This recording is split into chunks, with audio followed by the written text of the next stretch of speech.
सात्विकी नमो समय सार सब भूत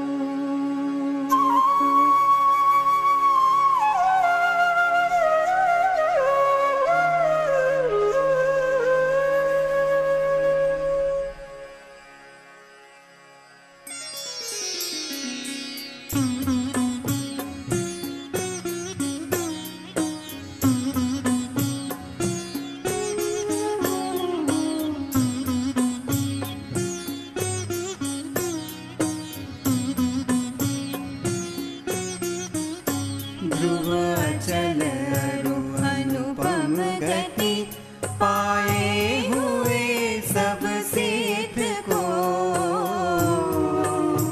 मैं वंद श्रुत केवल कथित कहूँ समय प्राव्रत को अहो।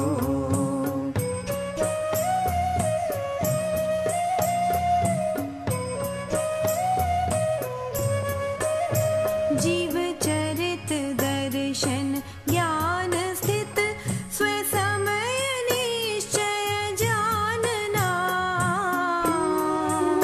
स्थित कर्म पुद्गल के प्रदेशों पर समय जीव जानना।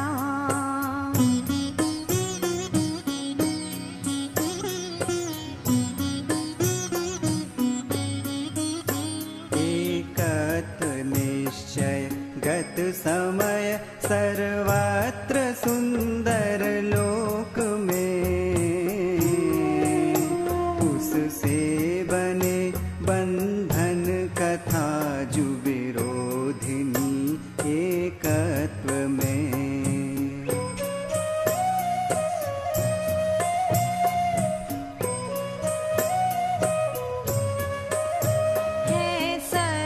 श्रुत परिचित अनुभूत भोग बंधन की कथा पर से जुदा एकत्व की उपलब्धि केवल सुलभ नाम।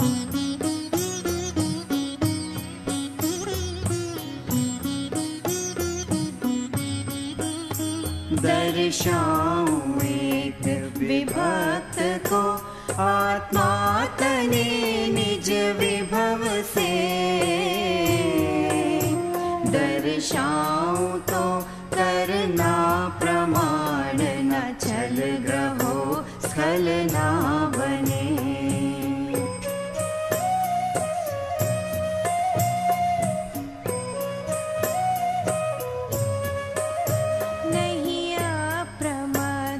प्रमत्त नहीं जो एक ज्ञायक भाव है इस रीति शुद्ध कहा अरु जो ज्ञात वो तो वो ही है।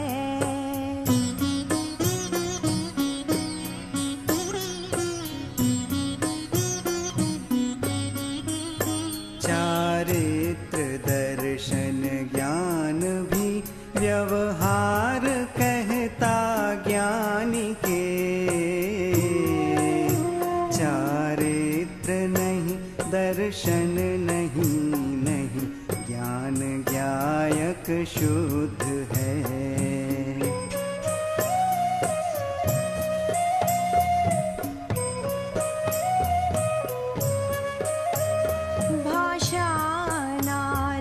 बिना न समझा नाजु शक्य अनाद को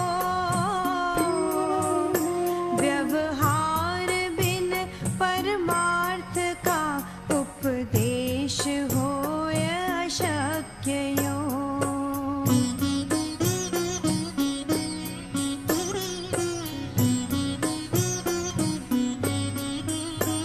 इस आत्म को श्रुत से नियत जो शुद्ध केवल जानते ऋषिगण प्रकाशक लोक के श्रुत केवली उनको कहें।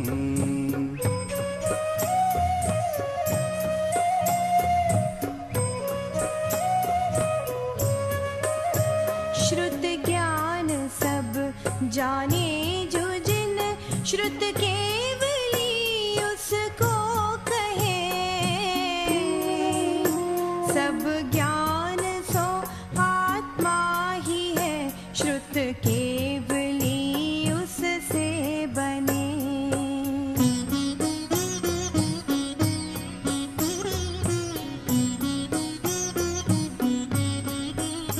व्यवहार नय अभूतार्थ दर्शित, शुद्ध नय भूतार्थ है।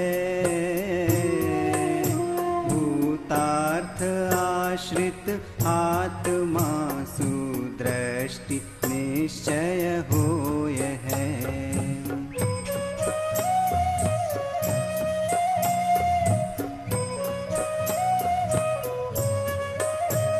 देखे परम जो भाव उसको, शुद्ध नय ज्ञातव्य है। ठहरा जो अपरम भाव में, व्यवहार से उपदिष्ट है।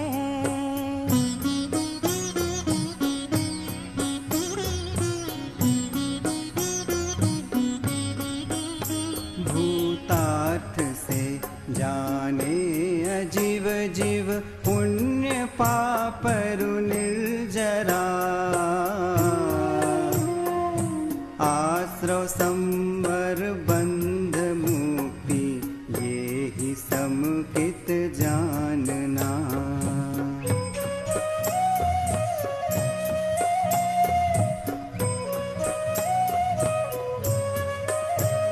अनबद्ध स्पष्ट अनन्य अरु जो, नियत देखे आत्म को। अविशेष अनसंयुक्त उसको, शुद्ध नय तू जान जो।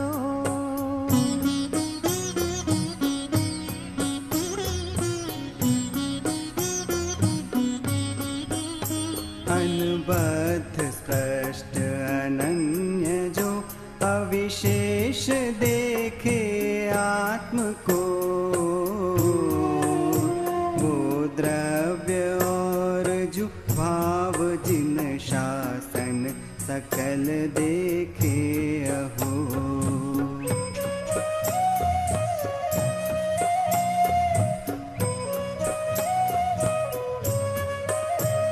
दर्शन सहित नित ज्ञान अरु, चारित्र साधु सेविये। पर ये तीनों आत्मा ही केवल, जान निश्चय दृष्टि में।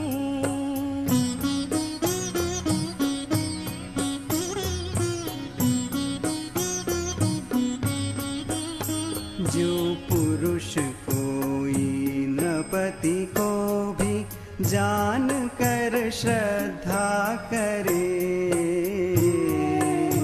फिर यत्न से धन अर्थ वो अनुचरण राजा का करे।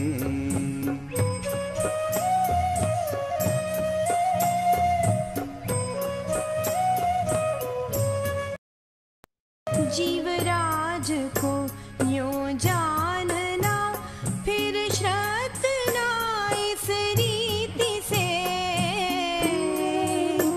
उसका ही करना अनुचरण, फिर मोक्ष अर्थी यत्न से।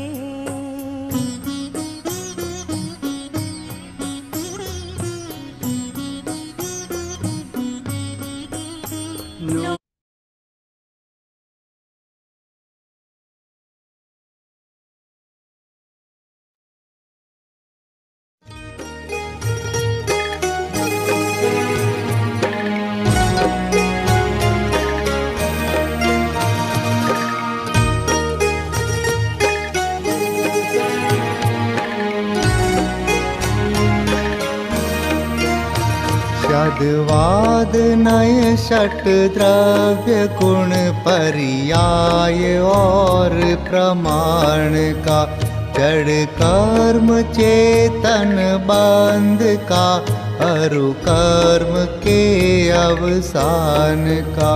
कहे कर स्वरूप यथार्थ जग का, जो किया उपकार है उसके लिए जिन वाणी माँ को वंदना शत बार है। उसके लिए जिन वाणी माँ को वंदना शत बार है, वंदना शत बार है, वंदना शत बार है।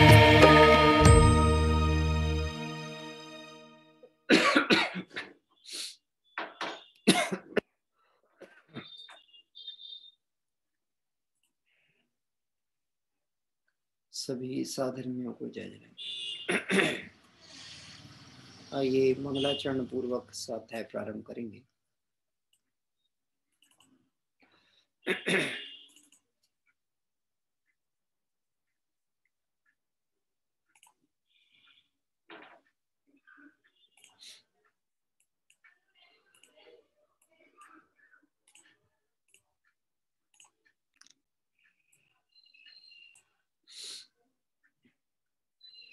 नमो अरिहंताणं, नमो सिद्धाणं, नमो आयर्याणं, नमो वज्रायाणं, नमो लोये सर्वसाहूणं।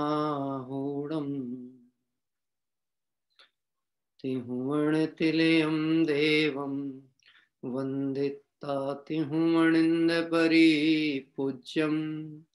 वोच्छमणुपेहाओ भवे जनानंद जननीयो।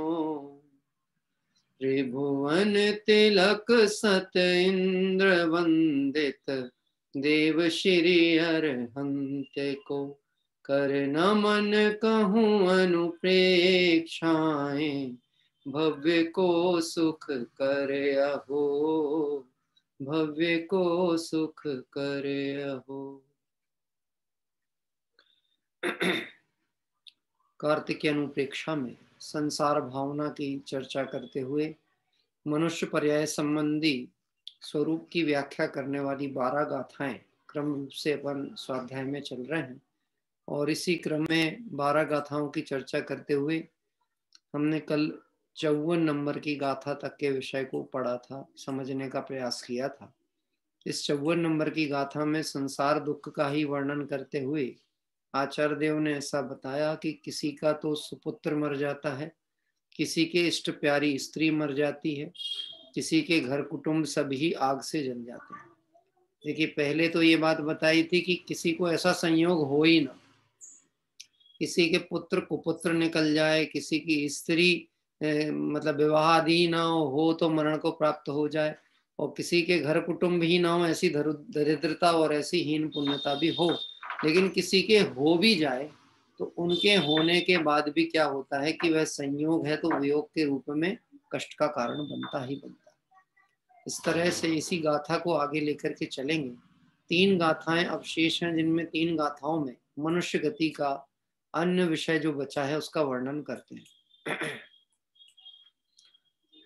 एवं मणुयगदीय प्राणा दुखाई विस्माणो वि, णविधम में कुणदिमयीं आरंभम रे परिचय।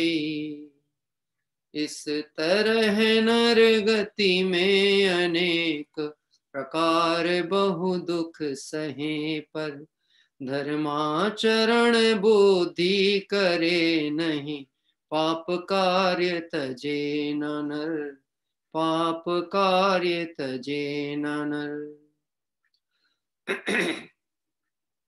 एवं मणुयग दिए, इस तरह यह जीव, मणुयग दिए मतलब मनुष्य, यह जीव, इस तरह यह जीव मनुष्य गति में, कौन सी गति में, अभी चूंकि चर्चा चल रही मनुष्य गति में, नाना दुखई, नाना प्रकार के दुख, अनेक प्रकार के दुखों को विसहमाणो भी, सहता हुआ भी, धम्मे मयिण विकुणदी, धर्माचरण में बुद्धि नहीं करता। आरंभम णे परिचय, और पापारंभ को भी नहीं छोड़ता है।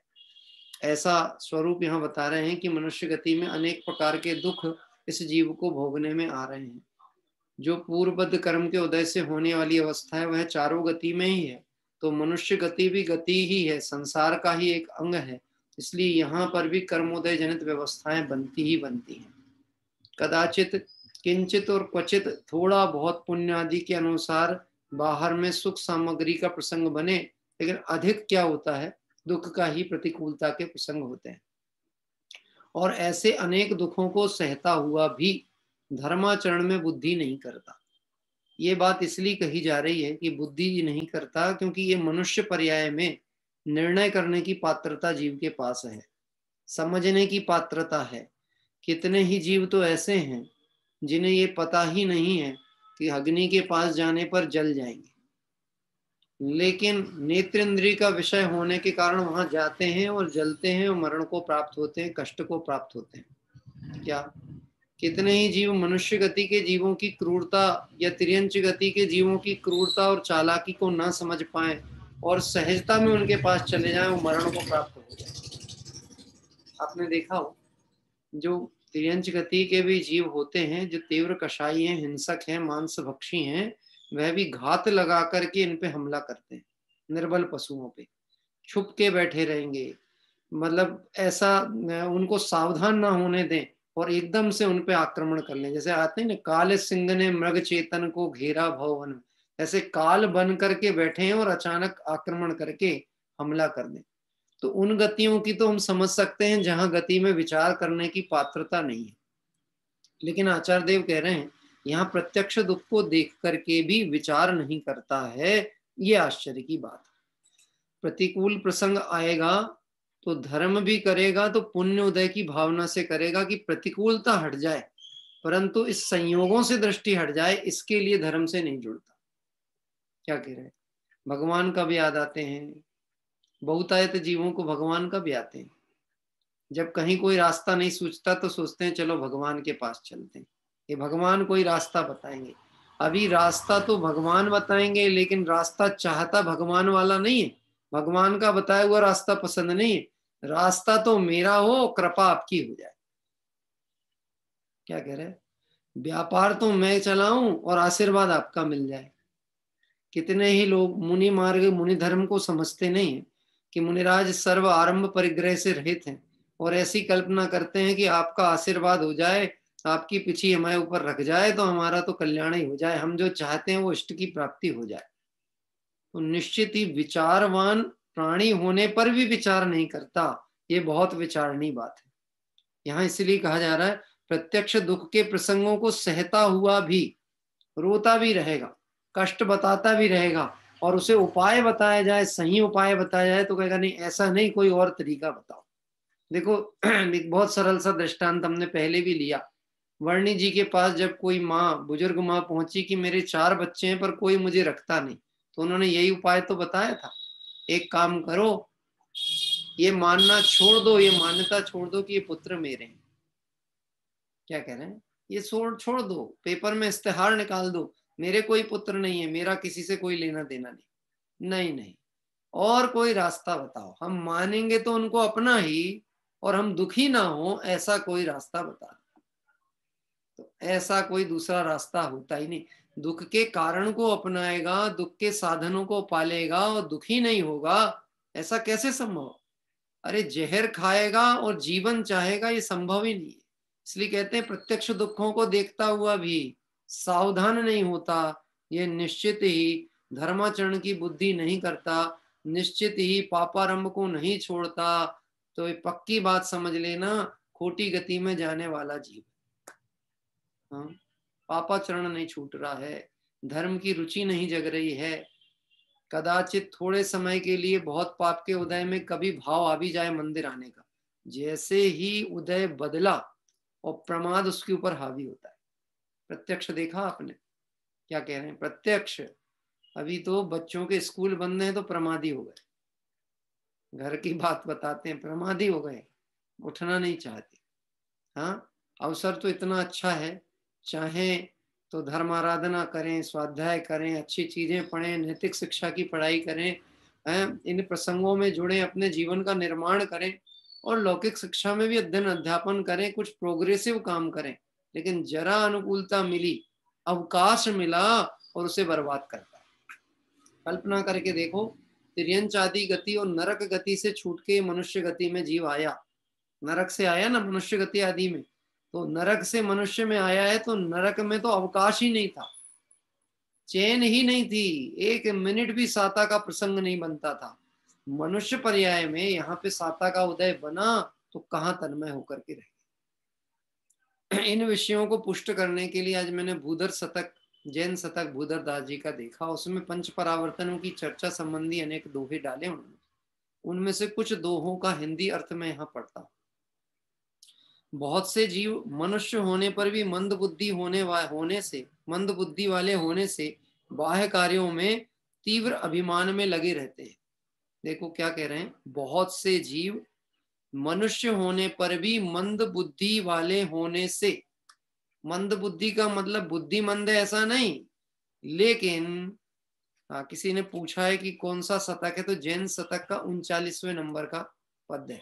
यद्यपि मैं एक दूसरे संदर्भ ग्रंथ से पढ़ रहा हूं और उस पुस्तक का नाम है पंच परावर्तन संसार परिभ्रमण, जहां पर ये दोहे डाले गए हैं, सिलेक्टेड दोहे, वहां से मैं विषय पढ़ रहा हूँ। पर आपको जैन शतक आपके पास या भूधर शतक जो अपर नाम है वो है, उसमें 39 नंबर का आप दोहा देखिए। मैं मूल दोहा नहीं पढ़ रहा हूँ, उसका हिंदी अर्थ भी पढ़ा है यहाँ से।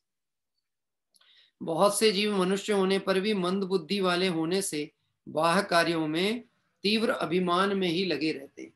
यह मंद बुद्धि का लक्षण है, मान कषाय में लगे रहना, संसार की वृद्धि में लगे रहना, संसार में सुख की खोज करते रहना, यह मंद बुद्धि का लक्षण है। क्यों मंद बुद्धि का लक्षण है?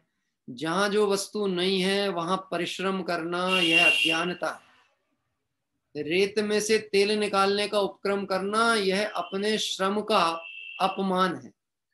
बाबू युगल जी साहब ने अपने कवित्व में ऐसी लाइन डाली, भरे कलश को जल देना यह श्रम का अपमान है। यानी कलश भरा हुआ है, उसमें पानी डालते जाए तो पानी बहेगा और जगत तेरे उपहास करेगा, और तू कहे कि मैं तो परिश्रम करता हूं फिर भी जगत निंदा क्यों करता है।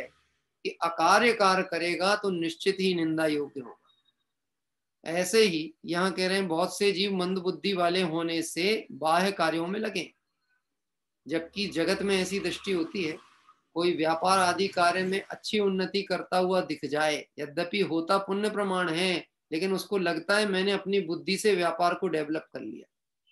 और अगर थोड़ी सफलता दिखने लगती है तो पूरा उपक्रम, पूरा प्रयास, पूरी दृष्टि, पूरा पुरुषार्थ उसी दिशा में लग जाता है। 1 से 2, 2 से 4, 4 से 6 करने में लगे। एक दुकान से पर्याप्त था तो उतने में संतोष नहीं हुआ तो एक और खोल लिया, एक में पत्नी को बैठाल दिया, एक में खुद बैठ गया, और फिर एम्प्लॉय लगा लिए, और फिर उसके बाद सीसीटीवी कैमरे लगा लिए। आजकल आ गए ना सीसीटीवी कैमरे, हैं? किसी की फैक्ट्री हो और उधर लगा हो, हमको तो कुछ करना ही नहीं पड़ता, वर्कर काम करते रहते। मैं बोलो आपका उपयोग वहां लगा रहता है कि नहीं लगा रहता?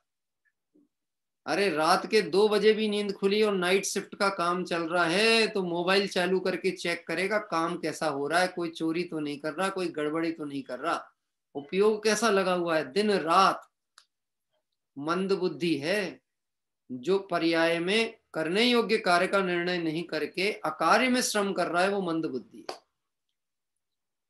तीव्र अभिमान में लगे रहते हैं और वहीं अटक जाते हैं, किंतु आत्मा के हित के लिए अपनी बुद्धि का उपयोग नहीं करते। अरे तेरा यह अमूल्य जीवन, उसको मात्र धन, स्त्री और शरीर के लिए मत फेंक। क्या कह रहे हैं? यह अमूल्य जीवन इसी में मत लगा दे। जब कुछ भी काम ना हो तब भी धर्म का वांछन विचार करने की बजाय व्यर्थ ही दूसरों की चिंता वार्ता किया करता है। फुर्सत में क्या करना है? फुर्सत में क्या करना? क्यों साहब? पहले के समय में मैंने देखा है, ठंड के दिन आते थे तो ग्रामीण क्षेत्र कह लें या कहना चाहिए जिला स्तर के जो छोटे नगर हैं, वहां की माताएं बहनें धूप तापने के लिए बाहर बैठ जाती थी। बाहर मतलब देहरी पे। ऐसे हो सकता है आप भी किसी ग्रामीण परिवेश में कभी रहे हो तो आपने वो भी चीज देखी होगी। ये बड़े शहर वालों को इसलिए नहीं देखने मिलता, बड़ी बड़ी बिल्डिंगें होती है, वहां धूप ही नहीं आती। जहाँ धूप आए वो धूप सेके बैठ के, तो वो ठंड के दिनों में बाहर बैठ जाती थी देहरी। एक महिला को बैठे देखे तो 2-3 माताएं बहनें और आके बैठ जाए। अभी कर क्या रही बैठ करके बताओ। मैंने जो अनुभव किया, क्योंकि मैं उसी परिवेश से आया ना, सिर्फ वार्ता विकता नहीं, वो रोड के उस किनारे से कोई महिला आती दिखी, उसको नजरों से स्वागत करते हुए उसके गंतव्य तक छोड़ते हुए जाएंगी। मतलब वो नजरें वहां से वहां तक छोड़ के आएंगी, इस रोड के इस किनारे से उस मोड़ तक छोड़ के आएंगे, अकेले छोड़ के नहीं आएंगे। उपयोग इतना चंचल है, कैसे कपड़े पहनी है, कैसे चलती है, कैसा रंग है, क्या क्या नहीं देख करके विकताओं में समय लगाया है। धूप तप रही, मानो बुद्धि दिमाग गर्म हो गया हो। हाँ, दिमाग गर्म हो। एक समय ऐसा भी था जब हमारी माताएं बहनें काम करते समय भी 12 मासा 12 भावना आलोचना पाठ ये पढ़ा करती थी। हाँ? और अब ऐसा समय हुआ कि फुर्सत हुआ नहीं और मोबाइल हाथ में आया। फुर्सत हुआ नहीं कि मोबाइल से ही फुर्सत नहीं मिल रही, समस्या तो ये हो गई। यहाँ कह रहे हैं जब कुछ भी काम ना हो तो धर्म का वांछन विचार करने की बजाय व्यथा ही दूसरों की चिंता किया करते, दूसरों के विकल्प वार्तालाप में लगाए। मनुष्य पर्याय के जीव की मनोवृत्ति की वर्णन कर रहे हैं। धन की चिंता, शरीर की चिंता, स्त्री पुत्रादि की चिंता, गांव की चिंता, राष्ट्र की चिंता, सारी दुनिया की चिंता। बेटे बहू रह रहे हैं 1000 किलोमीटर दूर, इधर पे माता जी को चिंता लगी है, अनाज लिया है, इनके लिए भी लो लो, धो लो, सुखा लो, इनको भेज देना। उनको कुछ लेना देना नहीं तुम्हारे शुद्ध से, वो सब रेडीमेड खाने वाले लोग। क्या कह रहे हैं, ये परेशान हो रहे हैं, पीस पीस के परेशान है मिर्ची। क्या होने वाला है, ये मोही की बहुत दुर्गति होती है। मैं कुछ नई बातें कह ही नहीं सकता और कह भी नहीं रहा हूं। जो दिख रहा है, जो संसार स्वरूप है, जो दिखता है प्रत्यक्ष, मोही की क्यों नहीं। एक भजन अपना है पुराने कवि का, मोही जीव क्यों ना अधोगति जावे, जाको जिनवाणी ना सुहावे, मोही जीव क्यों ना अधोगति। फुर्सत ही नहीं है। हाँ? लड़का अकेला था तो सोचे बहू आएगी तो बहू आएंगे तो निवृत्त होंगे, निवृत्त कहाँ हुए, उसकी व्यवस्था में लग गए। अब बहू को जैसे तैसे थोड़ा बहुत घर का काम सिखाया तो वो बाल बच्चे हो गए, तो लियो दादी माँ तुम इनको पकड़ो, हो गया काम तुम्हारा। अब न पूजा कर सको, न भक्ति करो, न स्वाध्याय करो। ऐसे संसार का स्वरूप चल रहा है, ये ऐसे जीवन चला जाता है। क्या कह रहे हैं, चिंता ही चिंता लगी रहती, धन की चिंता, शरीर की चिंता, स्त्री पुत्रादि की चिंता, गांव की चिंता, गली की चिंता है। अभी गांव की चिंता, अपना घर तो झाड़ के साफ कर लिया, लेकिन ये चिंता है कचरा उठाने वाला क्यों नहीं आ रहा। घर देख ही रहे, क्यों नहीं आया कचरा उठाने वाला।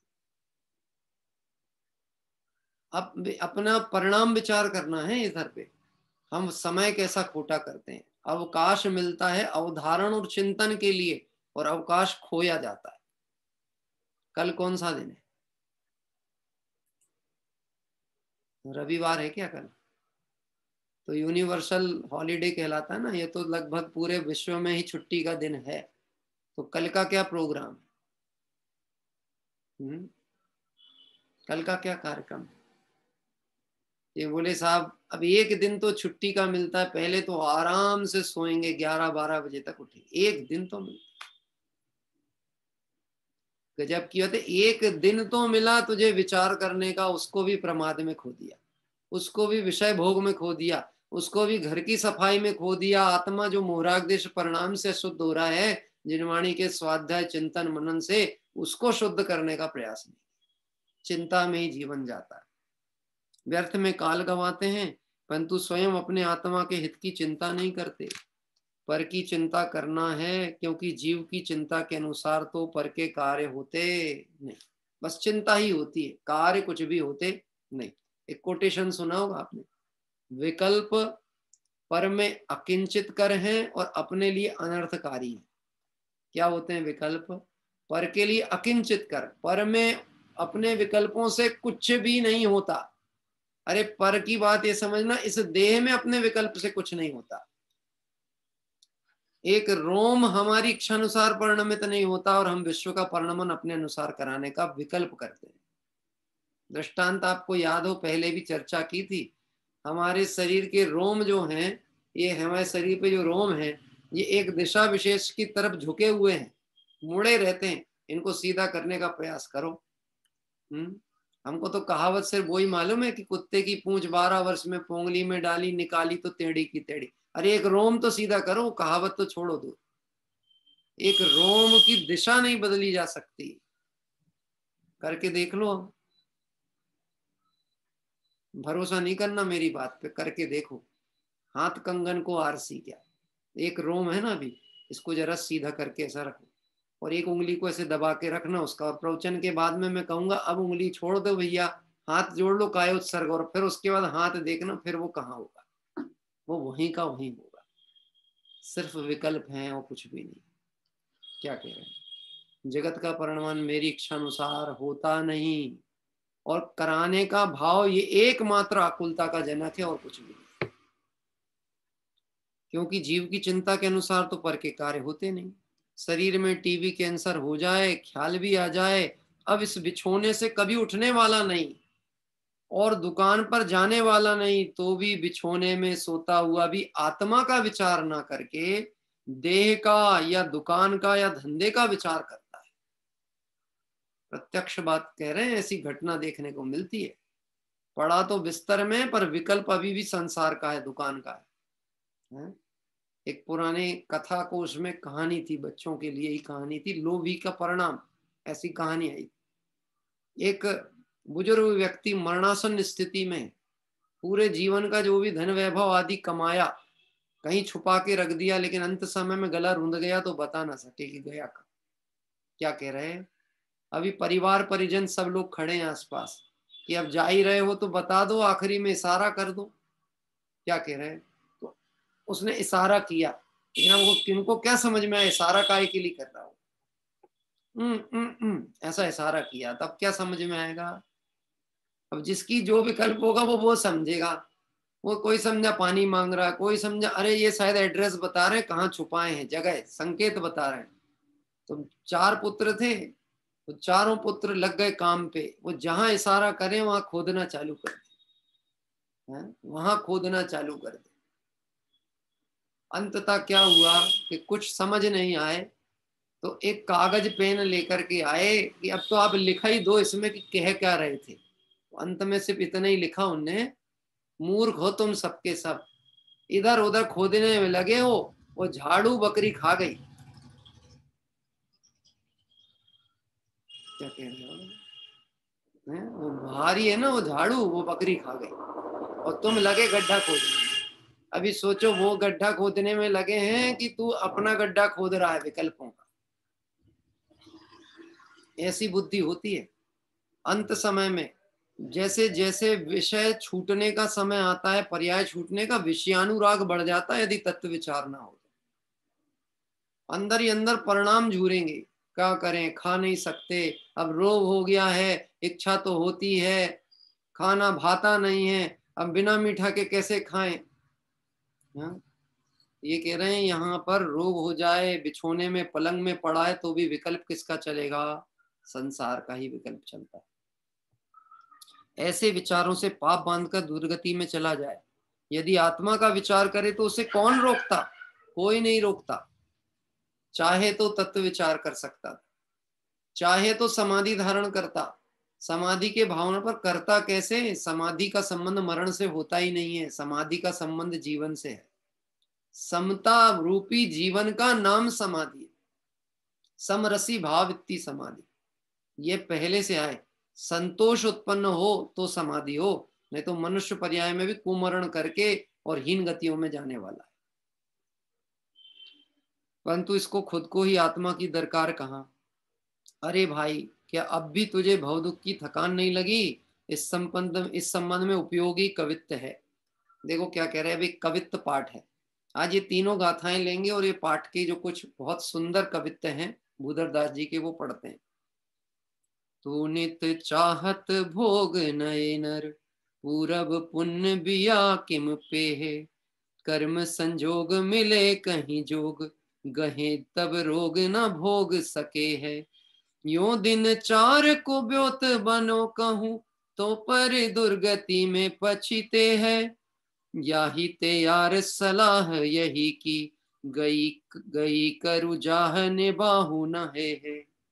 अभी देखना, चूंकि भाषा थोड़ी सी उनकी देश भाषा रही है तो कुछ शब्दावली नहीं पकड़ में आती, लेकिन जितनी आती है उतनी आपको अर्थ में बहुत स्पष्ट हो जाएगा। तू नित चाहत भोग नए नर, प्रति समय इच्छा कैसी है? टोडरमल जी ने कहा है संसारी जीव की इच्छा कैसी है? प्रति समय नए नए पदार्थ को भोगना चाहता है। जिस पदार्थ को सुख का कारण मानकर संग्रह करता है उसी से उदास भी हो जाता है। बच्चों की स्थिति देखो, बच्चे खिलौने लेने के लिए कितने उत्साहित होते हैं, और कितनी देर के लिए। हाँ, खिलौना घर में आया, एक दो बार खेले, उसके बाद रखने तक की सुध नहीं है, कहीं पड़े हैं तो पड़े। लेकिन अंदर चाह क्या पड़ी? और लिवाओ, और दिलाओ, और दिलाओ, और दिलाओ। ये सिर्फ बाल बुद्धि की बात नहीं कर रहे, मिथ्या दृष्टि की सोच भी ऐसा ही है। धन वैभव पुण्य के उदय से इकट्ठा घर में पड़ा हुआ है, अलमारियां भरी हैं, तिजोरियां भरी हैं, लेकिन फिर भी सुबह से शाम भिखारी की तरह दुकान खोल के बैठा रहता है। भिखारी मतलब जो दर दर जाके मांगे ऐसा नहीं, जो अपने यहाँ भी किसी की प्रतीक्षा करता बैठा वो भी भिखारी ही है। जैसे कई भिखारी आपने मंदिरों के दरवाजे पे बैठे देखे होंगे। क्यों बैठते हैं उस जगह पे वो? क्योंकि मंदिर में बहुत लोग आएंगे, यहाँ भीड़ आएगी तो कुछ मिल जाएगा। मेन मार्केट में दुकान खोल के क्यों बैठता है? ऐसा नहीं कहा करो पंडित जी, बड़ा दर्द होता है ऐसा सुन करके। दर्द होना चाहिए। वैद्य का काम होता है दर्द का ज्ञान कराना। दर्द का ज्ञान होगा तब फिर उपचार संभव होने वाला है। वैद्य उसी को कहते हैं। फोड़ा हो जाए ना, फोड़ा, अब अपन डॉक्टर को हाथ नहीं लगाने देना चाहें, लेकिन वो कहेंगे पहले मेरे को देखने दो स्थिति क्या है। तो अपन मालूम क्या कहते हैं? देख लो पर दबाना नहीं। यही तो कहेंगे ना, देख लो पर दबाना नहीं। तो वो भी यही कहेगा, हाँ देखूंगा, देखने तो दो, देखने तो दो। और वो देखते देखते दवाई देता है। क्यों दबाता, आप मुझे बताओ। उसको कैसे पता चलेगा कि तुम्हारी वेदना कितनी है? उपचार कैसे होगा? तुम्हारी अभिव्यक्ति से उसे पता चलता है कि तुम्हारी तकलीफ क्या है, इसका इलाज क्या हो सकता है। क्या कह रहे हैं? ऐसे भी भिखारी हैं जो विषयों की भीख मांग रहे हैं, उदय प्रमाण में संतुष्ट नहीं है। और ऐसे भी संतोषी जीव हैं जैसे सदा सुखदास जी। क्या कह रहे हैं? कोई प्रसन्न होकर के राजा कहता है आपकी तनख्वाह बढ़ाना चाहते हैं हम। वो कहते हैं मेरे को तो उतने में ही संतोष है, मुझे जरूरत नहीं। आप यदि प्रसन्न हो तो मेरे काम के समय कम कर दो, वर्किंग टाइम कम कर दो, जिससे मैं समय बचा के स्वाध्याय और कर सकूं। दृष्टिकोण का अंतर है कि नहीं? हाँ? यही तो सरस्वती और लक्ष्मी की दृष्टिकोण का अंतर होता है। किसको लक्ष्मी पसंद है और किसको सरस्वती की प्रति भक्ति का भाव है। तू नित चाहत भोग नए नर, पूर्व पुण्य बिना किम पे हैं। तेरे चाहने से क्या होता है? पूर्व पुण्य का उदय नहीं होगा तो कैसे होंगे? और पुण्य का उदय होने से होंगे भी तो भी कर्म संजोग मिले कहीं जोग, गहे तब रोग न भोग सके हैं। मिल भी गए तो भोग पाएगा कि नहीं भोग पाएगा? ये भी तो कर्म के उदय पे ही अधीन है ना। हाँ? भोगांतराय कर्म का उदय ना हो, भोगांतराय कर्म का उपशम ना हो तो वस्तु भोग नहीं सकता, सामने पड़ी हो तो भी। दानांतराय का कर्म का उपशम ना हो तो ये समझ लेना दान नहीं दे सकते आप। पैसा कितना ही रखे रहे ना, आपको पात्र नहीं मिलने वाले, क्योंकि अभी आपके दानांतराय कर्म का तीव्र उदय चल रहा है। पैसे से कभी दान नहीं होता, ये समझ लेना भैया। पैसे से कभी दान नहीं होता। हाँ? मैं अपने शोध संस्थान की जो ड्राफ्टिंग बना रहा हूं, उस ड्राफ्टिंग में मैंने ये पॉइंट उल्लिखित किया है। कि वो सिद्धांत समझौता नहीं होना चाहिए कभी जीवन में। दान अपनी शर्तों पे आए संस्थान में, कभी भी दान देने वाले के विचारों से नहीं लेना। क्या कह रहा है, न्यायोचित है कि नहीं, राजकीय कर को चुका करके कमाया हुआ है कि नहीं, अगर है अल्प भी है तो कार्यकारी है, बहुत की हमें आवश्यकता नहीं। क्या कह रहा है, क्योंकि काम भावनाओं से होते हैं, व्यवस्थाओं से नहीं होते। भावनाएं होती हैं तो जहां संसार का अभाव हो गया, वहां संसार में अच्छे कार्य करने के लिए आपको कहां बाह्य आवश्यकता है। मैं आपको एक प्रैक्टिकल दृष्टांत कहूं। गुरुदेव श्री के निमित्त से अध्यात्म की बहुत प्रभावना हुई। ठीक है, जिन मंदिर भी बने, संकुल भी बने, संस्थान भी बने, सब कुछ हुआ, बहुत हुआ। गृहस्थ की भूमिका के व्यक्ति थे, मुनि राज नहीं थे, पंच परमिष्टि का पद नहीं था, गृहस्थ थे। हाँ, अभी गृहस्थ की भूमिका में भी निर्मलता थी, भावना थी, तो कार्य होता हुआ दिखा। और अभी भी हो रहा है, नाम मात्र, उनके नाम मात्र से काम हो रहा है। और कभी उन्होंने इस विषय में रस नहीं लिया। मुझे जैसे सुनने मिला है, ऐसा मैंने सुना है, जब सब बन गया संकुल, बहुत सारा सीमंदर जिनालय ये सब, तब किसी सेठ श्रीमंतों ने और कमेटी ने आके गुरुदेव से कहा, साहेब और कुछ आज्ञा हो तो कहें, हम तो तत्पर हैं ये धर्म के कार्य में लगने के लिए, आप तो बस आज्ञा कर दो। गुरुदेव श्री ने इतना अच्छा उत्तर दिया, भैया तुम्हें लगता है यह जिन मंदिर का राग, ये व्यवस्थाओं का राग मुझे रोक लेगा, तो ये तुम्हारी भ्रांति है। क्या कह रहे, निश्चित मुझे भक्ति का राग आता है, भगवान के दर्शन का भाव आता है, परंतु यह राग भी मेरी आराधना का बाधक है। मैं इसे साधक बना करके तो चल सकता हूं, पर इसमें रुक सकता नहीं। क्या तो दानांतराय कर्म का कहना चाहिए उपशम होगा तो पात्र मिलेगा, तो अच्छा आदमी मिलेगा, नहीं तो अच्छे व्यक्ति मिलने नहीं वाले, पात्र नहीं मिलने वाले, आपका धन भी उपयोग नहीं हो सकता। यहाँ समझना, कर्म संयोग मिले कहीं जोग गहे, तब रोग ना भोग सके हैं, जो दिन चार को ब्योत बनो कहूं, तो पर दुर्गति में पचते हैं। अभी यहाँ पे कदाचित अच्छा अच्छा दिख भी रहा हो, मनुष्य गति में अभी मजे भी ले रहा हो, पुण्य के उदय से, धर्म से दूर होकर के भी पापाचरण में लगा हो, और दुनिया फिर भी ये कहती हो देखो मजे तो ही नहीं गए। लोग ऐसा ही कहते हैं ना, ऐसा प्रश्न बार बार उत्पन्न होता है, ये कहाँ धर्म कर रहे हैं, ये तो मंदिर भी नहीं आते हैं, इनका तो आचरण भी भ्रष्ट है, रात्रि भोजन का भी त्याग नहीं है, धर्म वर्म की कहीं कोई रुचि नहीं दिखती है, इसके बाद भी देखो इनका पुण्य कितना है। हाँ? एक प्रश्न उत्पन्न होता है, प्रमोद जी, संसार में किसी को देख के ऐसा लगता है ये तो धर्म से दूर है, फिर भी कितने मजे में इनका व्यापार दुनदुना रात चौगनी वृद्धि कर रहा है। सुनना भैया, कि जब दिया बुझने वाला होता है तो भभकता है। क्या कह रहे हैं, पुण्य प्रकृतियां जब खत्म होने का, यानी शेष निषेक खिरने का समय आ रहा होगा, तो तीव्रता के साथ उदय में दिख भी जाएं तो समझ लेना बुरे दिन आने वाले हैं। और लगा भी उसी में है, परिणाम अभी विकार रूप है, अशुभ भाव रूप परिणाम है, तो उसका फल क्या होगा कि आगामी गतियों में दुख ही दुख के स्थानों में जाना पड़ेगा। याही ते यार सलाह यही की, भूधरदास जी कहते हैं, इसलिए मैं आपको एक सलाह देता हूं। क्या सलाह देता हूं, गई कर जाओ, उदास हो जाओ। गई कर जाओ मतलब उदास हो जाओ, निबाहु ना हवे है, इनकी उपेक्षा ही कर दो, इनकी अपेक्षा छोड़ दो, इनकी उपेक्षा कर दो, उदासीन हो। राजचंद जी साहब ने भी एक पंक्ति डाली, उदासीन वृत्ति हो सब पर भाव से। क्या कह रहे हैं, यह तन केवल संयम हेतु होए, जब अपूर्व अवसर ऐसा किस दिन आए। उदासीन वृत्ति हो जाए, और कोई तरीका ही नहीं, किसी को हटाना नहीं है, अपने को वहां से हट जाना है। क्या कह रहे हैं, ये खेल, ये दृष्टि को हटाने का ही मार्ग है। हटा, किसी व्यक्ति को, वस्तु को, पदार्थ को हटाने में अपना परिश्रम खर्च नहीं करना।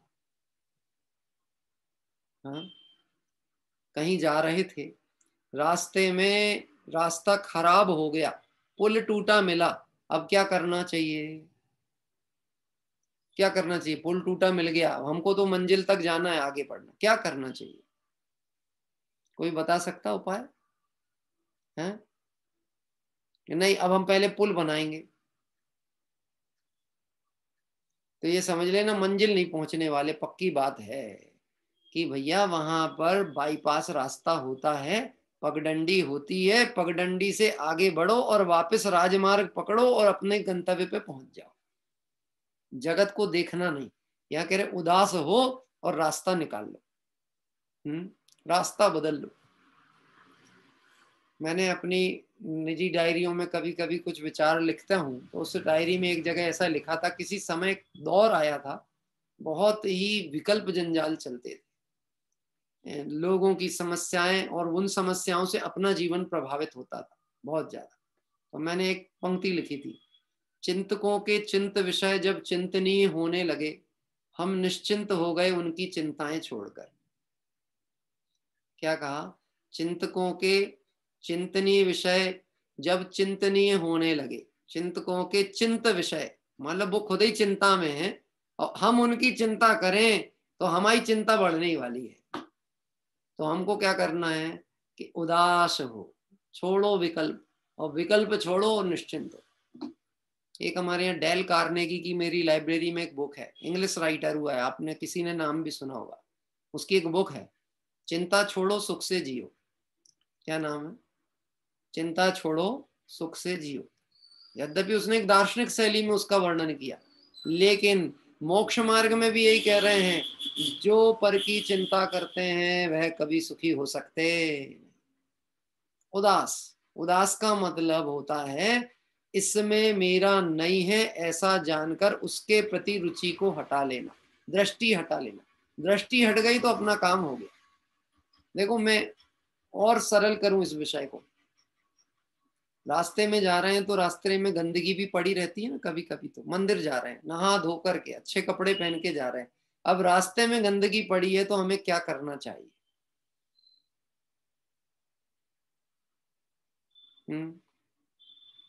तो कोई नए बालक भी बैठे हो, युवा वर्ग के हो, वो भी बता सकते क्या करना चाहिए। सतीश जी क्या करना चाहिए? ये झाड़ू लेके आ जाओ, पहले सफाई करो बैठ के। नहीं भैया, तुम्हारे पास नेत्र हैं और नेत्र का काम है देखने का, तो देख करके और सावधानी से साइड से निकल जाओ। क्या कह रहे? साइड से निकल जाओ और अपने लक्ष्य पे पहुंच जाओ। उसको सफाई करने में अपना समय नहीं, अपनी पवित्रता भी भंग मत कर देना। दूसरों के समस्या समाधान में अपने परिणाम बिगड़ जाएं, ऐसे समाज सुधारक मत बनना। क्या कह रहे हैं? दूसरे का कल्याण में अपना बुरा हो जाए ऐसा काम नहीं करना, यह स्वार्थियों का मार्ग है। समझदार समझेंगे, कोई दूसरा सुन ले बाहर वाला तो कहेंगे देखो क्या कह रहे हैं, ये जैनी लोग बड़े स्वार्थी होते हैं। स्वार्थियों के मार्ग, और वो प्रेरणा भी दे रहे थे, उनके पता नहीं कौन थे भैया, वो बता रहे थे अपन सब स्वार्थी हैं, अपने को स्वार्थी बनना चाहिए। पर समझो तो स्वार्थी मतलब क्या? स्व के अर्थ यानी अपने प्रयोजन की सिद्धि करने की भावना वाले ऐसे स्वार्थी, किसी दूसरे का बुरा करने की भावना वाले स्वार्थी नहीं। इस तरह से यहाँ पर अभी एक शतक का एक पद हुआ। अब अपन इस गाथा को आगे लेकर के चलते हैं, फिर इस शतक का एक पद और पढ़ेंगे जो इसी प्रसंग से जुड़ा हुआ है। देखिए अभी हमने पढ़ा, इस तरह मनुष्य गति में अनेक प्रकार के दुखों को सहता हुआ भी यह जीव धर्माचरण में बुद्धि नहीं करता है और पापारंभ को नहीं छोड़ता है। अब अगली गाथा में 56 नंबर की गाथा का विषय आता है। सद्धणो विहोदी रिधणो धनहीणो तहयाई सरो होदी राया विहोदी भिच्छो भिच्छो वे होदी रणणा हो। हिंदी पद्यानुवाद। धनवान हो निर्धन तथा निर्धन मनुज धनवान हो, नृप भी लहे दासत्व को नौकर कभी नर नाथ हो। सद्धणो विहोदी निधणो, सद्धणो मतलब धन से संयुक्त आदमी, विहोदी हो सकता है, निधनो यानी निर्धन हो सकता है। तह या धनहीणों इसरो होदी, वैसे ही जो धन रहित होता है वह ईश्वर यानी धनवान हो सकता है। राया भी भिक्षो होदी, राजा भी किंकर यानी नौकर हो जाता है, या भिक्षो भी रणरवाहो होदी, और किंकर होता है सो राजा हो जाता है। इस उसका और कोई चर्चा नहीं करनी है, बड़ी सरल 4 पंक्तियों में बात कही है। आप पुण्य कुमार का चरित्र पढ़ लेना। क्या कह रहे हैं? धन्य कुमार चरित्र ना, पुण्य कुमार की कथा है, अकृत पुण्य की कथा, वो पूरी पढ़ लेना, आपको समझ में आ जाएगा पर्याय कैसी बदलती पुण्य पाप की है। धन्य कुमार के जीव को अपने ही नौकर के घर में काम करना पड़ा था। क्या कह रहे हैं?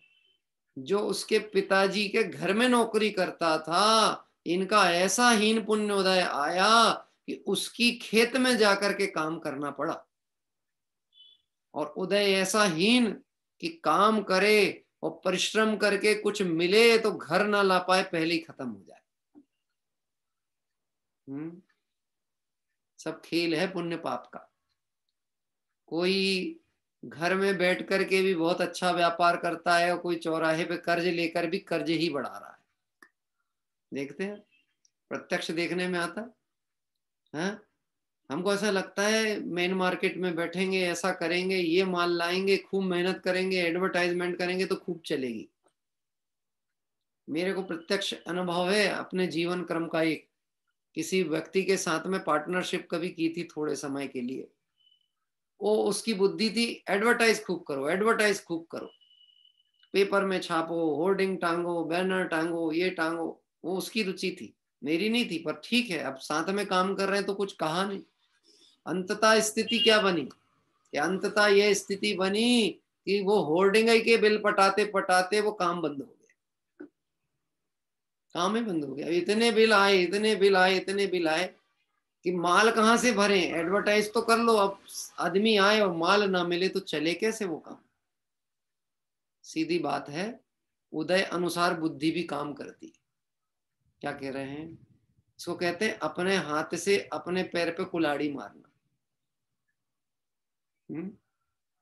अपने हाथ से अपने पैर, शांति से चल रहा था, अपने लायक योग्य, तो उतने में संतोष नहीं, कुछ ऐसा नया काम चालू करके देखते हैं जिससे 2 दूने दुगना का चौगना हो जाए।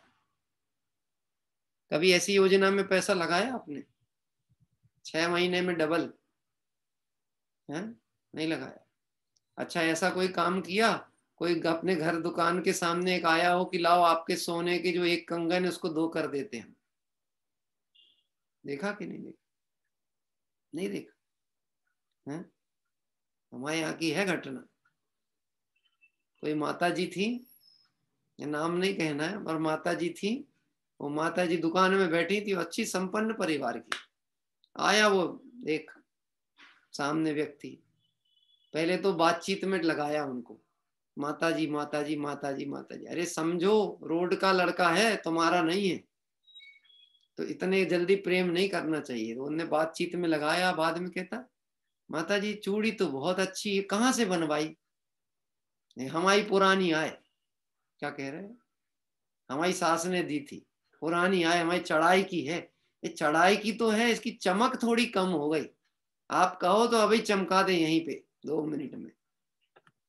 नहीं नहीं भैया, हमें नहीं चमकवाने, वो सोना कम हो जाए। अरे बिल्कुल कम नहीं होगा, आपकी आंखों के सामने चमकाएंगे। अच्छा, पैसा कितना लोगे? अरे अब आप तो माता जी हो हमारी, क्या पैसा लेंगे आपसे? अच्छा चलो, फिर तो फ्री का काम है, तो इससे अच्छा और क्या? अति पुण्य उदय मम आया। चमका दिया उसने पूरी चादर चूड़ी। क्या कह रहे हैं?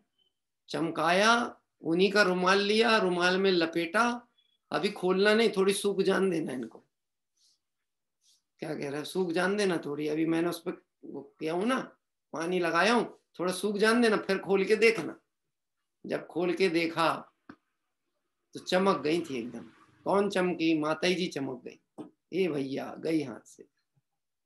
विचार करके देखना, संसार की विचित्रता ऐसी है, यह लोभ के परिणाम में आकर के प्राप्त को पर्याप्त नहीं जानता है, संतोष धारण नहीं करता, तो सदैव दुखी ही रहता। देखिए, अब ये संसार की स्थिति में और एक चर्चा आ रही है कि जीवन कैसे खो देते हैं। आपने सुना होगा ये कवित्व, बड़ा अच्छा कवित्व है। काहू घर पुत्र जायो, काहू के वियोग आयो, काहू राग रंग काहू रोआ रोई करी है। जहां भानु उगत उत्साह गीत गान देखे, सांझ समय ताही थान हाय हाय परी है।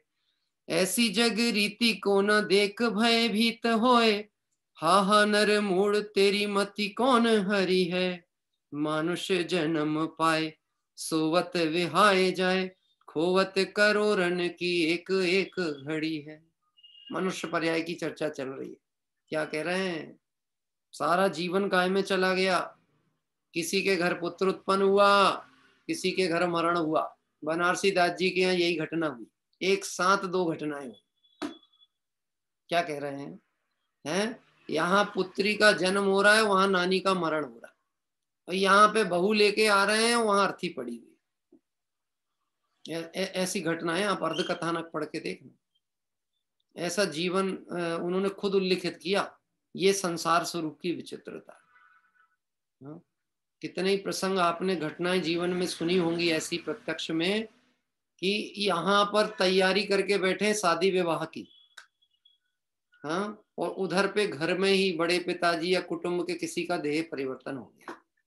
अब कार्ड बट गए, पूरी तैयारी हो गई, अब क्या करें साहब, अब क्या करें बताओ।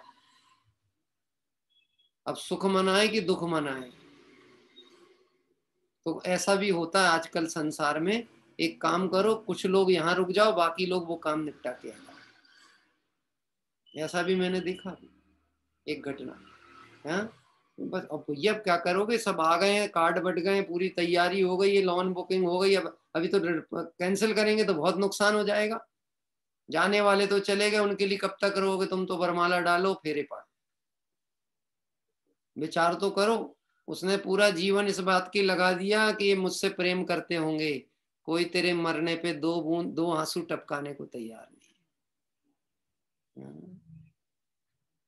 आजकल तो 13वीं भी 13 दिन की नहीं बची।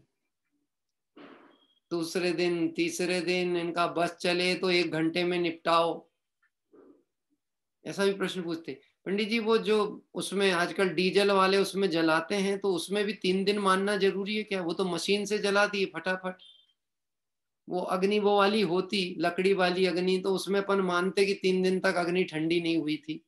ये तो फटाफट आधी घंटे में तो वो सब दे देते हैं अस्थि। तो इसको अपन सुबह का शाम कर लें तो क्या तकलीफ है? मैं कहा सुबह का शाम भी क्यों खराब करते हो? जाने वाला तो चला गया। क्या कह रहे हैं? पर ये तैयारी रखना कि तुम जाओगे तो तुम्हारी भी सुबह की शाम नहीं होने वाली है।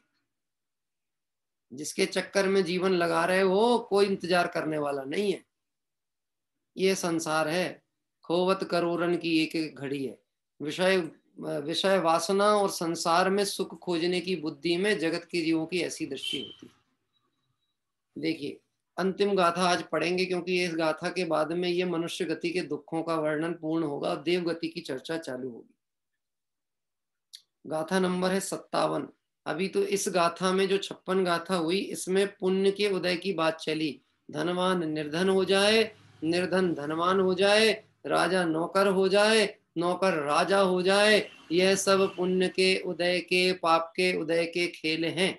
और ये तो चक्र है पुण्य पाप का जो घूमता रहता है। क्योंकि जीव ने भी परिणाम कैसे किए थे? पुण्य पाप रूप मिश्र परिणाम किए थे, तो उदय भी कैसे आएंगे? कि पुण्य पाप रूप आएंगे। अभी आप विचार करो, बहुत सारा साधारण सा दृष्टांत। हमने थोड़ी देर स्वाध्याय किया, पूजा भक्ति की, देवशाद गुरु की आराधना की, अच्छे परिणाम से निष्प्रयता से की, यह परिणाम शुभ भाव। जिस समय वह शुभ भाव हुआ उस समय पुण्य आदि का बंध हुआ, और जैसे ही उपयोग वहां से हटा और सांसारिक विकल्पों में उलझा, तो वह परिणाम बदल गया। और वह परिणाम बदला तो इसका अकाउंट अलग और उसका अकाउंट अलग। अब जब ये कैश होएगा तो उसका अलग आएगा और इसका अलग आएगा। क्या कह रहे हैं? किसी किसी का धारावाही देखने में ऐसा आता है, लंबा पाप का उदय चलता रहे। किसी किसी का ऐसा देखने में आता है, पुण्य का उदय आया और तुरंत पाप का आ जाए, या कभी कभी लंबा पुण्य का उदय भी दिखे। बांधा जैसा होगा परिणाम, उस अनुसार वो व्यवस्थाएं बनती। देखिए आखिरी आखिरी गाथा मनुष्य गति के दुखों की चर्चा कार्तिकेय उपेक्षा में संसार भावना की 57 नंबर की गाथा। सत्तो विहोदि मित्तो मित्तो विय जाय दे तहाँ सत्तु कम विवाय वसादो एशो संसार संभावो। शत्रु होते मित्र अथवा मित्र भी शत्रु बने पूर्व कर्म विपाक वश यह ही जगत की रीति है यही जगत की रीति है। कम विवाय वसादो कर्म विपाक के वश से, विपाक मतलब होता है कर्म का उदय, कर्म के उदय के वश से सत्तु भी मित्तो होदी शत्रु भी मित्र हो जाता है। तहां मित्तो भी सत्तु जाए दे और मित्र भी सत्तु हो जाता है। ऐसा ही संसार का स्वभाव है। यानी जो भी उदय जनित व्यवस्थाएं बन रही हैं अनुकूल प्रतिकूल, वह जीव के ही परिणाम पूर्वबद्ध कर्मों का उदय। जो मित्र था वही शत्रु बन गया, जो शत्रु था वही मित्र बन गया। पुण्य कर्म के उदय से शत्रु मित्र हो जाते हैं और पाप कर्म के उदय से मित्र भी शत्रु हो जाते हैं। अरे मित्र की तो छोड़ो, सगा भाई भी हो, हैं? उदय अपना विपरीत आ जाए तो उसकी नियत बदल जाए, उसकी नियत बदल जाए। जो कभी हमें ऐसा लगता था हृदय से, हृदय की गहराई से प्रेम करता है, परिणाम बदल गया। अब भले फिर कोई भी कह दे कि उसको भड़काने वाली कोई आ गई थी, अपन बोल देते ना, पहले हमारा भाई बहुत अच्छा था, जब से उसकी शादी हुई इसका दिमाग घुमा दिया किसी ने। कोई ने नहीं घुमाया माया, कर्म का उदय अपना ऐसा ही आने वाला था, तो वो निमित्त कारण वैसे देखने में आ रहे हैं।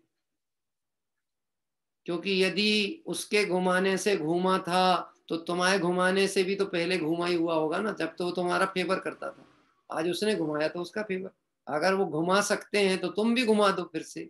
नहीं नहीं नहीं, अब हमारी नहीं चलती, इसका मतलब है उनकी भी नहीं चलती। कर्म का उदय है इसलिए ऐसी व्यवस्था होती है। क्या कह रहे हैं? शत्रु मित्र हो जाए और मित्र शत्रु हो जाए। अभी ये विषय पूर्ण करने के पहले मैं टोडरमल जी साहब की कुछ पंक्तियां यहाँ पढ़ रहा हूँ। अभी हमारे पास 3 मिनट का समय है, वो 3 मिनट के बाद भक्ति के क्रम में जुड़ेंगे। इस प्रकार तत्व का अभ्यास का कारण जो कर्म भूमि का मनुष्य पर्याय है, उसे प्राप्त करना बहुत दुर्लभ है। देखो टोडरमल जी ने कुछ विशेष बात कही है, उसमें भी सुवास यानी अच्छा आवास, अच्छा स्थान प्राप्त होना, उच्च कुल, पूर्ण आयु, इंद्रियों की सामर्थ्यता, निरोगपना, सुसंगति, ये क्रम क्रम से दुर्लभ चीजें। धर्म रूप अभिप्राय, अच्छी संगति मिल जाए, धर्म के पढ़ने बोलने समझने समझाने वालों की साथ मिल जाए, पर अपनी बुद्धि सही होना बहुत जरूरी है। अभिप्राय अपना सम्यक होना जरूरी है, निमित्त कुछ भी नहीं करते। बुद्धि की प्रबलता कि अभिप्राय भी अच्छा हो, अपने धर्म रूप अभिप्राय हो और बुद्धि भी काम करे। अभिप्राय तो अच्छा है, धर्म करना है, लेकिन क्या करें, कर्म का उदय ऐसा आता है कि बुद्धि काम नहीं कर रही, याद नहीं रहता, विस्मरण हो जाता है, ऐसा भी हो जाए, इत्यादि की प्राप्ति होना महादुर्लभ है। यह प्रत्यक्ष दिख रहा है। इतनी सामग्री मिले बिना शास्त्राभ्यास बनता नहीं। इतनी सामग्री जितनी अभी गिनाई गई है, अच्छे देश में रहोगे तो जिनवाणी पढ़ने मिलेगी। आपको क्या लगता है, विदेश में ज्यादा आनंद है कि अपने देश में? अपने देश में। अपने बड़े बड़े बड़े नगरों में ज्यादा आनंद है कि छोटे नगरों में? अब वो तो जो जहां रहता है उसको वही अच्छा लगता है, ये तो ऐसा है बोलने की बात है। हाँ, जो जहां रहता है उसको वही अच्छा लगता है, वो छोड़ना चाहता उस जगह को नहीं चाह रहा। वास्तव में देखा जाए, जहां जितनी आकुलता है वहां उतना ही दुख है, उतनी तकलीफ है। मुझे तो ऐसा किसी ने बताया, ऐसा भले विदेश में अच्छे स्वाध्याय भी लोग कर रहे हैं, जुड़े हैं, आज ऑनलाइन भी जुड़े हैं, सब कुछ कर रहे हैं, स्थिति बड़ी विचित्र है। मंदिर 60-60 70-70 किलोमीटर दूर, स्वतंत्र व्यवस्थाएं नहीं, कोई धर्म उपदेश देने वाले नहीं, मार्गदर्शक नहीं। अरे आचरण के नाम पर आपको शुद्ध भोजन की व्यवस्था नहीं। मैंने तो सुन के आश्चर्य हुआ मुझे कि वहां पर फॉरेन में आटा आपको पीसने का परमिशन नहीं है, गेहूं पीसने की। ऐसा है क्या कुछ? है, मेरे को तो किसी ने बताया। वो अमेरिका वगैरह में कहीं कहीं पर आटा पीसने की परमिशन नहीं है। आप ओपन फूड यूज नहीं कर सकते। जो गवर्नमेंट के द्वारा सर्टिफाइड होगा, उनकी मशीनरीज या उनके अधिकृत जो भी फर्म है उनसे बनेगा, वही आपको यूज करना पड़ेगा। अब आप विचार करो, जैन धर्म का आचरण कैसे पालोगे? पुण्य के उदय से विदेश गया था कि पाप के उदय से? मैं इस विषय को एक दूसरे दृष्टिकोण से सोचता हूं। महानगरों के डॉक्टर छोटे नगरों में आते हैं, 1 दिन की विजिट पे आते हैं, 2 दिन की विजिट पे आते हैं। उनके पॉम्पलेट पे लिखा रहता है इस बड़े हॉस्पिटल के यह बड़े डॉक्टर हैं, और 1 दिन की विजिट के लिए आपके छोटे गांव में आ रहे हैं। मैं प्रश्न पूछना चाहता हूं, वहां चलती नहीं है क्या जो छोटे गांव में आए हो आप? हैं कि यहां से कस्टमर इकट्ठे करने आए हो? अगर आपकी वहां चल रही होती तो आपको आने की जरूरत ही नहीं थी, आपको समय नहीं होता। यहां से आदमी जाता है तो उसे क्यों लगानी पड़ती है? आप फ्री हो इसलिए यहाँ आए हो। तेरे भाग्य में अपने ही अच्छे देश में भोजन नहीं था, पुण्य नहीं था, संतोष नहीं था, इसलिए तुझे विदेश जाना पड़ा। क्या कह रहा है? पुण्यहीन है इसलिए तुझे अपना घर छोड़ के भटकना पड़ रहा है। पुण्य होता तो चक्रवर्ती के घर में पैदा हो जाता, पुण्य होता तो गड़ा धन मिल जाता। ये पंचम काल के जीवों का हीन पुण्य है कि रोज श्रमिकों की तरह मेहनत करते हैं, तब जाके कहीं उसको ऐसा लगता हाँ कुछ अब कमाया मैंने। देखना, इतनी सामग्री मिले बिना शास्त्राभ्यास नहीं बनता।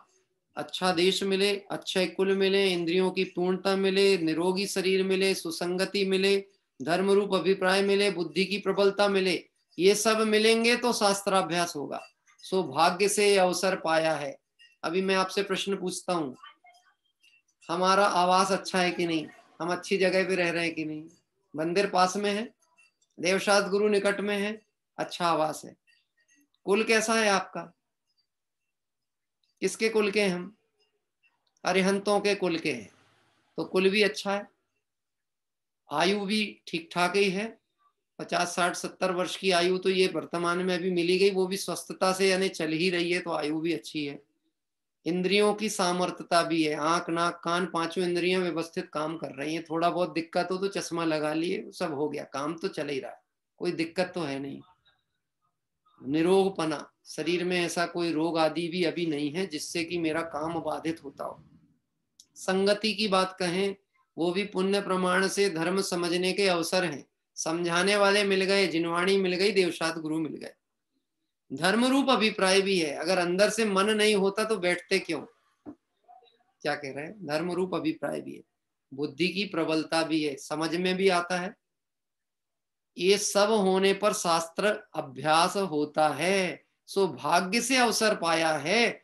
आचार्य देव हट करके भी तुम्हारे हित के लिए प्रेरणा देते हैं। किसके लिए कही जा रही बात? वो जो नहीं बैठे उनके लिए नहीं, जिनको फुर्सत नहीं है उनकी बात नहीं कर रहे हैं, तुम्हें से बात की जा रही है। मैं एक बात टोडरमल जी की सिर्फ अपने लिए लागू करता हूं। ताके दुर्भाग्य की महिमा का वर्णन तो हमसे ना हो सके। ताके मतलब यदि मैं अवसर चूकता हूं तो मेरे दुर्भाग्य की महिमा का वर्णन, क्योंकि मुझसे ज्यादा भाग्यशाली और कौन होगा धर्म दृष्टि से। देवशास्त्र गुरु मिल गए, समझाने वाले मिल गए, समझने की बुद्धि मिल गई, जिनवाणी सामने है, सब अच्छा साधर्मियों का साथ है, संबोधने वाले हैं, प्रेरणा देने वाले हैं। फिर भी अगर मैं अवसर चूकता हूं तो फिर मेरे दुर्भाग्य की महिमा का वर्णन कोई नहीं कर पाएगा। जैसे हो वैसे शास्त्र का अभ्यास करो। अन्य जीवों को जैसे बने शास्त्र का अभ्यास कराओ। पहले स्वयं करो, फिर दूसरों को भी कराओ। इसलिए कराओ, हमें जहां से सच्चा सुख का मार्ग मिला है वह मार्ग सबको मिल जाए, ऐसी भावना अपनी होनी चाहिए। जो जीव शास्त्र अभ्यास करते हैं उनकी अनुमोदना करो। शास्त्र लिखना, छपवाना, पढ़ना, पढ़ाने वालों की स्थिरता करना इत्यादि शास्त्र अभ्यास के बाह्य कारण उनका साधन करना, क्योंकि उनके द्वारा ही परंपरा कार्य सिद्धि होती है और महंत सुख की उत्पत्ति होती है। इस तरह मनुष्य गति के दुखों की चर्चा करते हुए और यहाँ पर एक अंतिम समझ लो प्रेरणा वाक्य आचार्यों का हमने पढ़ा। आइए हम सभी चलते हैं अपने जिनेंद्र भक्ति के क्रम के लिए। हमारे आज के आमंत्रणकर्ता परिवार में से ही लोग भक्ति ले रहे हैं, हमारे दुलीचंद जी साहब का परिवार दिल्ली से। मेरा सिर्फ इतना ही अनुरोध है, आप समय जितना भी रहता है उसमें पूरा ही बैठेंगे तो बहुत अच्छा रहेगा। उसमें अगर कोई बहुत अच्छा काम, इससे अच्छा और बढ़िया काम कर रहे होंगे तो बिल्कुल हमारी तरफ से छूट, और अगर आप इससे अच्छा काम नहीं हो रहा हो तो पूरा ही लाभ है। हाँ, आप चालू करेंगे। करिए, प्रारंभ करिए। आचार्य कुंद कुंद जो भारत में नाते, अध्यात्म समय सार कहूँ कौन सुनाते। आचार्य कुंद कुंद जो भारत में नाते, अध्यात्म समय सार कहूँ कौन सुनाते। ऐसे महामुनि राज जो भारत में नाते, शुद्धात्मा की बात कहूँ कौन सुनाते। आचार्य कुंद कुंद जो भारत में नाते, अध्यात्म समय सार कहूँ कौन सुनाते।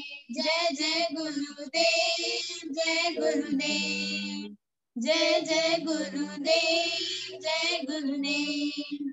रच करके कौन देता आत्म ख्याति समय सार, ऐसे अनेक ग्रंथ भेद ज्ञान के भंडार। रत्नात्र गुणों से भरा हृदय तुम्हारा, उनके बिना हृदय में शांति कौन दिलाते। ऐसे महामुनि राज जो भारत में नाते, शुद्धात्मा की बात कहूँ कौन सुनाते। आचार्य कुंद कुंद जो भारत में नाते, अध्यात्म समय सार कहूँ कौन सुनाते। जय जय गुरुदेव, जय गुरुदेव, जय जय गुरुदेव, जय गुरुदेव। जलती कषाय अग्नि सहज भाव जलाती, कर्मों के महाबंध को आत्म से कराती। तुम्हारी छवि देख निज की महिमा ही होती, शांति का सहज प्याला कहूँ कौन पिलाते। ऐसे महामुनि राज जो भारत में नाते, शुद्धात्मा की बात कहूँ कौन सुनाते। आचार्य कुंद कुंद जो भारत में नाते, अध्यात्म समय सार कहूँ कौन सुनाते। जय जय गुरुदेव, जय गुरुदेव, जय जय गुरुदेव, जय गुरुदेव। सम्यक बिना मोह ने भवन में घुमाया, सम्यक बिना आत्मा को उसने रुलाया। सम्यक आत्मा की निधि कौन बताते, अध्यात्म सुधा सार कहूँ कौन पिलाते। ऐसे महामुनि राज जो भारत में नाते, शुद्धात्मा की बात कहूँ कौन सुनाते। आचार्य सिंध कुंद जो भारत में नाते, अध्यात्म समय सार कहूँ कौन सुनाते। जय जय गुरुदेव, जय गुरुदेव, जय जय गुरुदेव, जय गुरुदेव। जय गुरुदेव, जय गुरुदेव। सुंदर भक्ति पाठ अभी हमारे दुलीचंद जी साहब के यहाँ, उनके जो बच्चे हैं उन लोगों ने यहाँ पर बहुत अच्छा पाठ बेटियों के द्वारा किया गया। आचार्य कुंद कुंद जो भारत में ना आते। वास्तव में अभी जो हम विषय आखिरी में पढ़ रहे थे उस विषय से सहज ये धारा जुड़ी कि शास्त्राभ्यास करने का सुअवसर यदि प्राप्त हुआ है तो यह अवसर हमें आचार्य कुंद कुंद भगवंत और वीतरागी भगवंतों की करुणा से ही प्राप्त हुआ। और यदि वह ना आते, लेकिन मैं इस बात को ऐसा कहता हूँ, वो क्यों ना आते? क्या कह रहे हैं? वो क्यों ना आते? भव्य जीवों का भाग्य था, इसलिए ये काम हुआ है। अरे इतना ही नहीं कि वो क्यों नहीं आते, हमने तो ये भी पढ़ा स्तुति में, अति कहते हैं भवि भागन वच जोगे वशाए, तुम ध्वनि है सुनि विभ्रम नशाए। भव्य जीवों का भाग्य और आपका वचन योग हो तो दिव्य धनी खिरती है। तो आचार्य कुंद कुंद क्यों नहीं आते? ये तो हमारा भाग्य था, हमारा उनके प्रति ऐसा स्नेह था, उनका हमारे प्रति ऐसा करुणा का भाव था कि इस दुसम पंचम काल में उत्पन्न हुए जीव भी सुख का मार्ग प्राप्त कर सकें, इसलिए वह सुगम मोक्ष का मार्ग अत्यंत अप्रतिबुद्ध भी समझ सके। इसलिए शुद्धात्मा की चर्चा समय सार आदि ग्रंथों के माध्यम से हमारे लिए करके गए, और निश्चित ही हम इस विषय में अहोभाग्यशाली हैं कि आज हमारे पास पंच परमागम हैं, द्वादशांग जिनवाणी के अंश हैं, चारों अनियोग के आधार हैं, और मूल वीतराग भगवंतों की वाणी का कहना चाहिए स्रोत आज हमारे पास में है। और ये जो गंगा है, इसमें अवगाहन जो भी करे निश्चित ही वह शांति का वेदन करता है। आइए हम सभी भाव प्रतिक्रमण करते हुए कल की यात्रा की जानकारी लेंगे। हे अरहंत प्रभु, मुझसे मन वचन काय द्वारा कृत कारित अनुमोदना द्वारा समरंभ समारंभ आरंभ द्वारा क्रोध मान माया लोभ द्वारा प्रमाद इत्यादि विभावों द्वारा इस भव में या पूर्व भव में सच्चे देव शास्त्र गुरु की अभिनय हुई हो, व्रतों में अतिक्रम व्यतिक्रम अतिचार अनाचार दोष लगाया हो, एकेंद्रिय से लेकर पंचेंद्रिय तक किसी भी जीव की हिंसा हुई हो, विराधना हुई हो, दिन या रात में लगाए सर्व दोषों का पश्चाताप व्यक्त करता हूं, क्षमा मांगता हूं। वह मेरे सभी दोष मिथ्या हों, मैं मुझ में रहूं, इस प्रकार मैं इन सभी दोषों का प्रायश्चित करता हूं। ओम नमः सिद्धेभ्यः। और इस तरह से कल मंगलमय तीर्थ वंदना का जो क्रम चल रहा है, 203 नंबर की तीर्थ वंदना के साथ, अभी हम राजस्थान में ही हैं 2 दिनों से, तो कल भी राजस्थान की यात्रा करेंगे। एक आवा गांव करके राजस्थान में है, बहुत ही सुंदर, वहां पे बहुत सारी प्रतिमाएं हैं, वीतरागी भगवंतों की प्राचीन प्रतिमाएं हैं, भूगर्भ से प्राप्त प्रतिमाएं हैं। निश्चित ही राजस्थान का इतिहास जब हम खोजते हैं, ढूंढते हैं, वहां पर धार्मिक दृष्टिकोण से आज वर्तमान में तो वहां पर जिनबिंब बनते ही हैं, वीतरागी भगवंतों की प्रतिमाएं बनती हैं, लेकिन वहां का इतिहास ही ऐसा है कि मानो पूर्वज परंपराओं से लोग उसी विधा में प्रवीण थे, भगवानों को स्थापित करना और बनाना, मान लो उस राजस्थान में रहा हो। और इसलिए वहां बहुतायत मात्रा में जो मंदिर हैं, और मंदिरों में भी आपकी जिन प्रतिमाएं बहु संख्या में है। ऐसे आवा करके एक गांव है राजस्थान का, हमारे एक बार ये हमारे जो मुन्ना भैया वगैरह का परिवार है, इन्होंने कुछ विद्वान और कुछ साधर्मियों को लेके यात्रा निकाली थी। उस यात्रा के क्रम में वो इस मंदिर में गए थे, और उसका लिंक उन्होंने बहुत दिन पहले मुझे भेजा था। तो कल हम उसी आवा गांव जो राजस्थान में है, उसके सुंदर जिनालयों के दर्शन और पूजन के क्रम में जुड़ेंगे। और समय सार कलश का कुछ विषय अब गुरुदेव श्री के प्रवचन के आधार पर बाकी है, उसकी चर्चा भी कल पूर्ण करने का भाव रखेंगे। आइए जनवाणी स्तुति पाठ के लिए किसी साधर्मी बंधु की भावना हो तो वो संकेत करें, तो हम उन्हें आमंत्रित कर सकते हैं।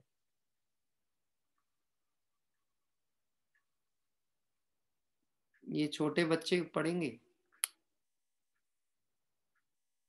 खंडावत जी के यहाँ के बच्चों ने हाथ उठाया है। चलिए, हाँ 1 मिनट, कहाँ गए? हाँ बेटा अनम्यूट करो। जय चंद्र। हे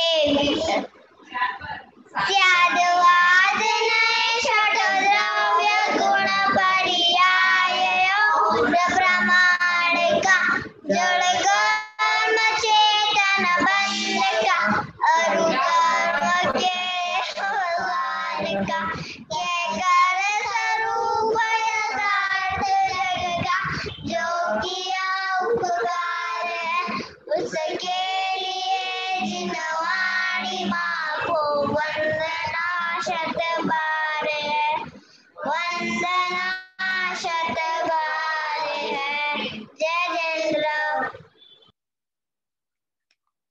दोनों छोटी बालिकाओं के द्वारा जिनवाणी पाठ हुआ। आइए हम सभी णमुकार मंत्र पाठ पूर्वक काय उत्सर्ग करेंगे। बच्चों का उत्साह आप देखते होंगे कि उन्होंने हाथ उठाया और उनका नंबर लग जाए तो कितनी प्रसन्नता होती है। ऐसे ही यह उत्साह उनका मोक्ष मार्ग की दिशा में आगे बना रहे। अभी तो जिनवाणी की वंदना की है, कल को जिनवाणी जब अपने मस्तक पे विराजमान हो जाएगी तो आनंद कितना होगा, उस भाव की हम अनुमोदना करते हैं। आइए काय उत्सर्ग करने नमोकार मंत्र पाठ।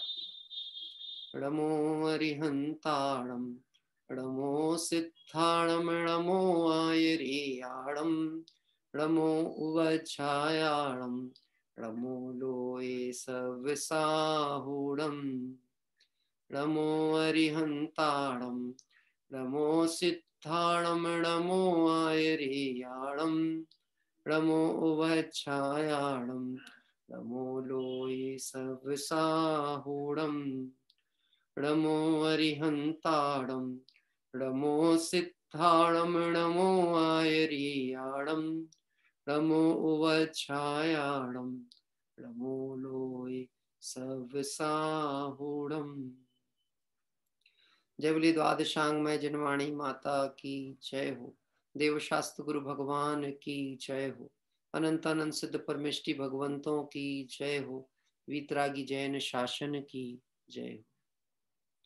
कल प्रातः काल 7:55 पर पुनः राजस्थान के आवा गांव अत्सय क्षेत्र के दर्शन करने के लिए हम सभी जुड़ेंगे और वीतरागी भगवंतों के दर्शन कर स्वाध्याय में समय सार कलश का लाभ भी लें। इसी मंगल भावना से कि हम सभी आत्म कल्याण की इस भावना को उग्र करते हुए आत्म पुरुषार्थ दृढ़ करें और विषयानुरुचि को हटाकर, विषय भोग रुचि को हटाकर स्वरूप निमग्नता को प्राप्त हो। इसी पवित्र भावना से विराम। सभी साधर्मियों को जय जय।